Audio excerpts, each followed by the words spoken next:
इस वक्त की बड़ी खबर आपको बता दें, खबर इस्लामाबाद से है। हिंदुस्तानी हाई कमीशन के अहाते में ड्रोन देखा गया है। सिक्योरिटी में रखना डालने पर हिंदुस्तान ने सख्त एतराज जताया है।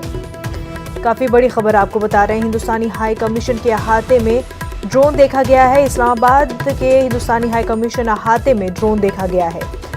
सिक्योरिटी में रखना डालने पर हिंदुस्तान ने सख्त एतराज जताया है। पूरे मामले को पाकिस्तान के साथ उठाया गया है।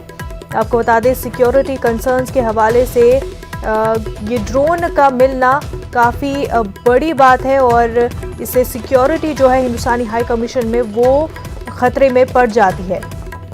इस मसले को पाकिस्तान के साथ उठाया गया है और सख्त एतराज भी जताया गया है।